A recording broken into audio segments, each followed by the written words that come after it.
Hello everyone, अस्सलाम वालेकुम। Welcome to my YouTube channel Talent Academy. आज हम अपना न्यू टॉपिक स्टार्ट करने वाले हैं जिसका नाम है neuro classification of neurotransmitter. Start करते हैं। Neurotransmitter are classified as excitatory and inhibitory. ठीक है जी। तो न्यूरोट्रांसमीटर को दो जो है वो कैटेगरी में डिवाइड किया जाता है। एक होती है एक्साइटेटरी और एक होती है हमारे पास इनहिबिटरी। ठीक है जी। तो ये दो हमारे पास होती हैं। तो चलिए स्टार्ट करते हैं। Excitatory neurotransmitter at an excitatory synapse, neurotransmitter receptors control a type of gated channels होते हैं that allow the sodium to enter the cell and potassium to leave the cell, causes depolarization. The electrical changes caused by the binding of the neurotransmitter to the receptor is called an excitatory post synaptic potential यानी कि EPSP. Chemical causes these changes called excitatory neurotransmitter. ठीक है जी। तो यहाँ पर कहने का क्या मतलब है कि जो एक्साइटेटरी का मतलब यहाँ पर है कि जो नर्व इम्पल को दूसरे नर्व इम्पल में यानी कि जो नर्व इम्पल एक न्यूरॉन से दूसरे न्यूरॉन में ट्रांसमिट करवा सके, ऐसे न्यूरॉन को हम एक्साइटेटरी कहते हैं। मीन्स क्या हुआ कि जो न्यूरोट्रांसमीटर होते हैं, ठीक है, न्यूरोट्रांसमीटर जो है वो ऑब्वियसली केमिकल्स होते हैं। ठीक है जी। अब पिछली वीडियो में भी मैंने आप लोगों को बताया था। तो न्यूरोट्रांसमीटर जो होते हैं इनके पास क्या होते हैं, रिसेप्टर्स के वहाँ पर जो है वो बाइंड होते हैं न्यूरोट्रांसमीटर। तो न्यूरोट्रांसमीटर एक्साइटेटरी होंगे या इनहिबिटरी इफेक्ट करेंगे, तो इन दोनों के अंदर ही किस पर बाइंड होते हैं, एक रिसेप्टर पर बाइंड होते हैं जो इनको जो है वो रिसेप्ट करता है या उनको बताता है कि आपको एक्साइट होना है या इनहिबिट होना है। तो यहाँ पर जो है वो गेटेड होते हैं, चैनल्स होते हैं। ठीक है जी। सबसे पहली बात कि ना बाहर जो है वो पॉजिटिव होता है, जो मेम्ब्रेन का पोटेंशियल होता है, और अंदर के साइड नेगेटिव होता है, जो कि ये हमारे पास क्या है, रेस्टिंग मेम्ब्रेन पोटेंशियल है। ठीक है जी। तो यहाँ पर जो सोडियम पॉजिटिव में है ये जो है वो इनसाइड जाएगा। ठीक है, यहाँ लिखा हुआ है टू एंटर द सोडियम। ठीक है, बाहर सोडियम होता है, अंदर जो है वो पोटेशियम होता है। तो सोडियम कहाँ जाएगा, अंदर की तरफ जाएगा। सो सोडियम अंदर की तरफ जाएगा और जो हमारे पास पोटेशियम है वो कहाँ जाएगा, बाहर की तरफ जाएगा। ठीक है जी। तो ये दो चीज़ें हो गई हमारे पास, ये एक अंदर आएगा और एक बाहर जाएगा। तो यहाँ पर क्या चीज़ कॉल हो जाएगी, यहाँ पर एक चीज़ कॉल होगी जिसको हम कहते हैं डीपोलराइजेशन, यानी कि इनकी जो साइन है ये जो पोटेंशियल है ये क्या हो गई, ऑल्टर कर गई है। ठीक है जी। तो ये जो इलेक्ट्रिकल चेंजेस हो रहे हैं causes by the binding of the neuron, जैसे ही न्यूरोट्रांसमीटर जो है अपने रिसेप्टर पर बाइंड होता है तो ये इलेक्ट्रिकल चेंजेस आती हैं। ठीक है जी। तो अब यहाँ पर क्या कह रहे हैं कि ये जो नेगेटिव हो गया और ये पॉजिटिव हो गया, ये जो डीपोलराइजेशन हुई है ये किसकी वजह से हुई, न्यूरोट्रांसमीटर की वजह से।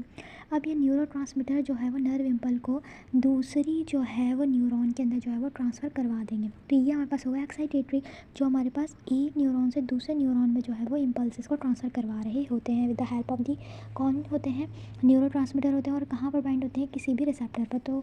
तो हम इनको क्या कहते हैं, एक्साइटेटरी पोस्ट साइनेप्टिक पोटेंशियल कहा जाता है इसको। यानी कि क्या हुआ, पोस्ट साइनेप्टिक मैंने आप लोगों को बताया था क्या चीज़ होती है। तो यहाँ इस डायग्राम में देख लेते हैं जी। तो ये देखिए इस डायग्राम के अंदर जो है ये वाला हमारे पास पार्ट होता है प्री और ये वाला हमारे पास होता है पोस्ट साइनेप्टिक। तो हमारे पास ये जो न्यूरोट्रांसमीटर आप लोगों को दिख रहे होंगे ये कहाँ पर वेसिकल्स जो है वो कहाँ पर जो है वो बाइंड हो रही हैं। ये जो मेम्ब्रेन है हमारे पास, किसकी मेम्ब्रेन है, प्री साइनेप्टिक की। तो ये जो है वो बाइंड तो यहाँ पर हो रही है, लेकिन रिलीज़ कहाँ हो रही है, जो ब्राउन डॉट्स आप लोगों को दिख रहे होंगे ये कहाँ पर हो रहे हैं, ये हमारे पास जो क्या चीज़ होती है, जो हमारे पास पोस्ट साइनेप्टिक होता है, जिसकी वजह से यहाँ पर क्या कह रहे हैं ये लोग जी। तो ये देखिए यहाँ पर ये बात करी था एक्साइटेटरी पोस्ट साइनेप्टिक इसलिए कहा है कि न्यूरोट्रांसमीटर जो वेसिकल्स होती हैं वो अटैच तो मेम्ब्रेन किस पर होती है, प्री साइनेप्टिक की, लेकिन रिलीज़ कहाँ पर होते हैं, साइनेप्टिक क्लेफ्ट के अंदर। और फिर जो है वो कहाँ पर चले जाते हैं, पोस्ट साइनेप्टिक पोटेंशियल का जो है वो काम करते हैं। ठीक है, पोटेंशियल यानी कोई भी एनर्जी। तो जैसे ही न्यूरोट्रांसमीटर जो है वो रिलीज़ होते हैं तो वो जो है वो पोस्ट साइनेप्टिक तक की तरफ जो है वो मूव ऑन करते हैं। तो जैसे ही ये जो है वो पोस्ट साइनेप्टिक की तरफ मूव ऑन करते हैं तो ये जो है वो हमारे पास क्या होता है, नर्व इम्पल को जनरेट करवा रहे होते हैं दूसरे जो है वो न्यूरॉन के अंदर। तो जनरेट करवाने के लिए उनको क्या चीज़ चाहिए होती है, पोटेंशियल। तो उनको क्या चीज़ चाहिए होती है, हमारे पास कोई भी पोटेंशियल चाहिए होता है। आई होप आपकी ये बात बहुत अच्छे से क्लियर हो गई होगी। आगे चलते हैं। केमिकल्स होते हैं वो कॉजेस करते हैं, उसको हम क्या कहते हैं, एक्साइटेटरी न्यूरोट्रांसमीटर। तो न्यूरोट्रांसमीटर जो है ये केमिकल्स होते हैं जो, और अगर एक्साइट करेंगे यानी कि नर्व इम्पल को दूसरे नर्व इम्पल में ट्रांसमिट करवाएंगे तो वो हमारे पास कौन से होते हैं, एक्साइटेटरी न्यूरोट्रांसमीटर, जिसके अंदर हमारे पास आती है acetyl choline. One of the most common neurotransmitter होता है, इट कैन बी एक्साइटेटरी भी होता है, inhibitory on the type of the receptor. ठीक है जी। तो हमारे पास क्या कह रहे हैं कि जो एक्साइटेटरी जो होते हैं और इनहिबिटरी दोनों होता है कौन, ये जो हमारे पास कौन मौजूद है, एसिटाइल कोलिन, दोनों के ऊपर जो है वो दोनों होता है, एक्साइटेटरी भी होता है, इनहिबिटरी होता है। किस पर बात डिपेंड करती है, किसी भी रिसेप्टर पर। तो एमसीक्यू हो सकता है कि रिसेप्टर पर जो है वो डिपेंड करता है किसी भी सेंस ऑर्गन पर, मोटर न्यूरॉन पर, किस पर डिपेंड, तो किस पर डिपेंड करता है, रिसेप्टर पर। ठीक है जी। और यहाँ पर इन्होंने कहा कि जो एसिटाइल कोलिन है वो भी एक्साइटेटरी भी और इनहिबिटरी, इसको भी याद रखिएगा। द बायोजेनिक अमाइंस जो हमारे पास होते हैं न्यूरोट्रांसमीटर, ये भी न्यूरोट्रांसमीटर होते हैं, ड्राइव फ्रॉम द अमाइंस। ऐसी पता है अमाइंस लिखा हुआ है तो ये कहाँ से ड्राइव होंगे, अमाइनो एसिड से। Most commonly function as transmitters, क्या फंक्शन होता है, ट्रांसमीटर्स का फंक्शन होता है within the CNS nervous system. अब क्या चीज़ ट्रांसमिट करवाते हैं, ये वाली बात इंपॉर्टेंट है कि जो हमारे पास बायोजेनिक जो है अमाइंस होते हैं ये जो है एक मेजर है। तो बायोजेनिक अमाइंस जो हमारे पास होते हैं ये एक मेजर है। इसकी जो है वो बहुत सारी जो है वो कैटेगरी आती है जिसके अंदर जो है वो न्यूरोट्रांसमीटर किससे बने हुए हैं, अमाइनो एसिड से। तो फर्स्ट जो है वो हमारे पास क्या कह रहे हैं, ये इनका फंक्शन क्या होता है, ट्रांसमिट करवाते हैं with in the CNS nervous system में। तो सीएनएस नर्वस यानी कि सीएनएस क्या होता है, जो हमारे पास सेंट्रल नर्वस सिस्टम होता है इसके अंदर ब्रेन और स्पाइनल कॉर्ड आते हैं। तो ब्रेन और स्पाइनल कॉर्ड के अंदर जो ट्रांसमिट करवाने का काम है, क्या चीज़, नर्व इम्पल्स को जो है वो ट्रांसमिट करवाने का जो फंक्शन है वो कौन करता है, हमारे पास बायोजेनिक अमाइंस होते हैं। इसके अंदर जो है वो इसके अंदर क्या क्या चीज़ आती हैं, एपिनेफ्रिन भी आता है, नॉर एपिनेफ्रिन भी आता है। और एपिनेफ्रिन और नॉर एपिनेफ्रिन एक तो ये न्यूरोट्रांसमीटर के तौर पे भी काम करते हैं और दूसरा किसके तौर पे, दूसरा ये हार्मोन के तौर पे भी जो है वो काम करते हैं। ठीक है, यहाँ पे लिखा है फंक्शन है hormone and are closely related compound called dopamine. और एक और कंपाउंड होता है जिसको हम क्या कहते हैं, डोपामाइन। ठीक है जी। तो यहाँ पर जो मेजर कैटेगरी है वो हमारे पास क्या है, बायोजेनिक अमाइंस हैं। दैन उसके बाद जो है वो एपिनेफ्रिन भी होता है, नॉर एपिनेफ्रिन, ये सब अमाइनो एसिड से जो है वो बने हुए होते हैं और इनका फंक्शन एक ही है, ट्रांसमीटर्स होते हैं with in the CNS nervous system के अंदर। ठीक है, और एक और हमारे पास होता है डोपामाइन। और क्या कह रहे हैं, अनदर जो है वो बायोजेनिक अमाइन, इसमें कौन सा है, सीरोटोनिन। ठीक है जी। तो यहाँ पर इन्होंने चार कैटेगरी बताई है, epinephrine, nor epinephrine, serotonin and dopamine. तो ये सारे क्या हैं, किस से ड्राइव हुए हैं, अमाइनो एसिड्स के जो है वो हैं, बने हुए हैं अमाइनो एसिड से। और इनका जो नेम है बायोजेनिक अमाइन जो है वो एक मेजर नेम रखा गया है। तो ये सारे न्यूरोट्रांसमीटर होते हैं, एपिनेफ्रिन, नॉर एपिनेफ्रिन, दोनों जो है वो हार्मोन्स के तौर पे भी काम करते हैं और न्यूरोट्रांसमीटर के तौर पे भी। और जो हमारे पास एसिटाइलिन कोलिन है ये एक्साइटेटरी के तौर पे भी और इनहिबिटरी के तौर पे भी डिपेंड किस पर करते हैं, किसी भी रिसेप्टर पर डिपेंड करता है। ठीक है जी। और जो डोपामाइन है ये और ये सीरोटोनिन, ये भी जो है वो अमाइन के डेरिवेटिव्स हैं। आई होप आपको जो है वो समझ आ गया होगा। बायोजेनिक अमाइंस का जो काम होता है वो क्या होता है, ट्रांसमीटर्स होते हैं with in the CNS nervous system. कहाँ तक ले जाते हैं, ब्रेन और स्पाइनल कॉर्ड तक जो इन्फॉर्मेशन लेकर जाने वाला होता है वो हमारे पास होता है सीएनएस। ठीक है जी। तो आई होप आपको ये ऑल डिस्कशन जो है वो क्लियर हो गई होगी। आगे चलते हैं, nor epinephrine function in autonomic nervous system.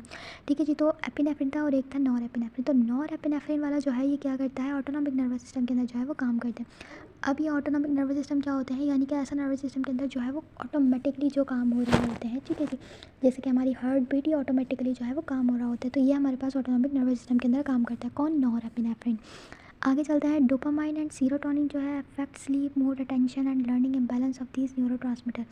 ठीक है जी। तो हमारे पास अब जो दो कैटेगरी थी, कौन सी, डोपामाइन और सीरोटोनिन, ये दोनों क्या करते हैं, स्लीप के अंदर हेल्प करते हैं। इससे इफेक्ट किस कहाँ कहाँ होता है, स्लीप के अंदर, मूड के अंदर, टेंशन, किसी भी चीज़ की टेंशन हो सकती है लेक्चर के दौरान अटेंशन, या एक्टिवनेस जिसको हम कहते हैं, जो एक्टिव रहता है वो भी चीज़ अटेंशन कहलाती है। ठीक है, लर्निंग, पढ़ना, इम्बैलेंसमेंट ऑफ दीज न्यूरोट्रांसमीटर। अच्छा, अगर हमारे पास जो है वो न्यूरोट्रांसमीटर की इम्बैलेंसमेंट होगी तो हमें क्या हो सकती हैं, सेवरल डिसऑर्डर्स हो सकते हैं। ठीक है जी। तो इन डिसऑर्डर्स हो सकते हैं, इसके अंदर सबसे पहला है पार्किंसंस। तो आगे चलते हैं, क्या कह रहे हैं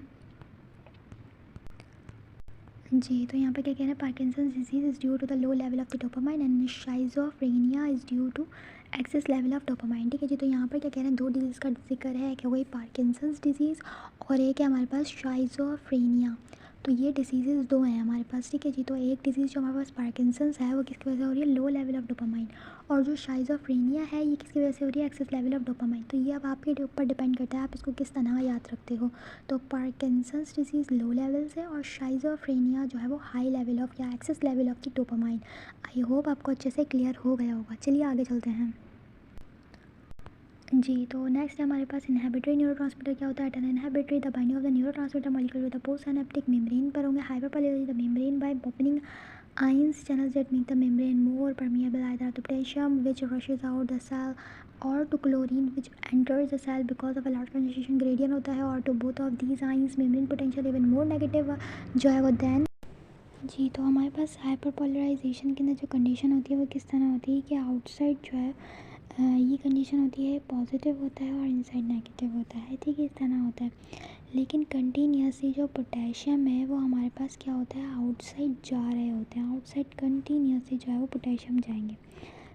इतने पोटेशियम हो जाएंगे कि यहाँ पर हो जाएगा पॉजिटिव और मेम्ब्रेन के जो इनसाइड पार्ट है, जो इनसाइड वाला पार्ट है, यहाँ पर हमारे पास हो जाएगा मोर नेगेटिव। इतना नेगेटिव हो जाएगा, हद से ज़्यादा नेगेटिव हो जाएगा, जिसकी वजह से हमारे पास कंडीशन जो बनती है उसको हम कहते हैं हाइपर पोलराइजेशन।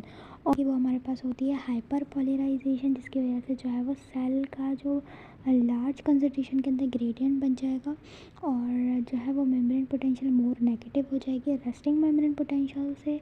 तो जिसकी वजह से जो है वो हमारे पास क्या होगा, जो रेस्टिंग मेम्ब्रेन पोटेंशियल होता है उससे भी ज़्यादा नेगेटिव हो जाएगी। रेस्टिंग मेम्ब्रेन पोटेंशियल हमारे पास होता है -70 मिलीवोल्ट, लेकिन जो हमारे पास हाइपर पोलराइजेशन के अंदर जो मोर नेगेटिव होगा तो उसकी वैल्यू हो जाएगी -75 टू -90 मिलीवॉट हो जाएगी। तो ये हमारे पास हो गई हाइपर पोलराइजेशन की कंडीशन। जब ये होगा तो हमारे पास न्यूरोट्रांसमीटर जो है वो क्या शो करेगा, इनहिबिटरी इफेक्ट शो करेगा। तो जिसकी वजह से हम कहेंगे इनहिबिटरी पोस्ट साइनेप्टिक पोटेंशियल, ठीक है। इनहिबिशन कहाँ पर होती है, पोस्ट साइनेप्टिक के अंदर हो रही है, यानी कि जो नेक्स्ट न्यूरॉन है जो हमारे पास क्या है, जो जिस न्यूरॉन के अंदर ट्रांसफ़र होगी ये नर्व इम्पल्स, तो उसके अंदर उसको हम पोस्ट साइनेप्टिक कह रहे हैं। क्या चीज़ ट्रांसफ़र होगी, पोटेंशियल होगा कोई भी, ठीक है जी। तो वो हमारे पास क्या हो जाएगी, इनहिबिट हो जाएगी। तो जो केमिकल्स कहलाएंगे वो हमारे पास क्या होते हैं, न्यूरोट्रांसमीटर होते हैं, जिसके अंदर आ गया गैमा, आ गया अमाइनोब्यूटारिक एसिड, ठीक है जी, ग्लाइसिन, ग्लूटामेट और एस्पार्टेट, ठीक है जी। तो ये सारे जो है वो हमारे पास क्या है, न्यूरोट्रांसमीटर हैं। आई होप आपके अच्छे से क्लियर हो गया होगा। फिर भी कोई प्रॉब्लम हो तो आप लोग पूछ सकते हो। Thank you very much. अल्लाह हाफिज़।